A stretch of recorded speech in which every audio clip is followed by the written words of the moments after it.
În cadrul webinarului vom discuta despre rolul, responsabilități și provocări ale organizațiilor care implementează răspunderea extinsă a producătorului. Ce înseamnă răspunderea extinsă a producătorului? Generic vorbind, înseamnă că acesta trebuie să fie responsabil asupra produsului pe care îl pune pe piața națională din perspectiva impactului asupra mediului, din momentul în care produsul este gândit până când acesta devine deșeu și trebuie să fie, desigur, un deșeu cât mai ușor și cât mai mult reciclabil. Un OIREP are ca principal scop preluarea răspunderii producătorilor pentru reciclarea deșeurilor de ambalaje. Desigur, el are multiple roluri și multiple responsabilități. Matematic vorbind, sunt peste 100 de responsabilități pe care un OIREP le are, conform legislației care îi guvernează activitatea.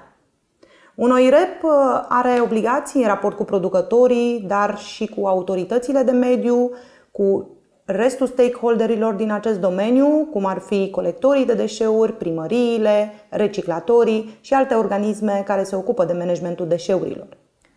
Vom mai vorbi în cadrul webinarului și despre evidența ambalajelor, cum este corect să ții evidența ambalajelor, vom discuta despre studii de caz, vom discuta despre ce înseamnă efectiv reciclarea și valorificarea deșeurilor de ambalaje.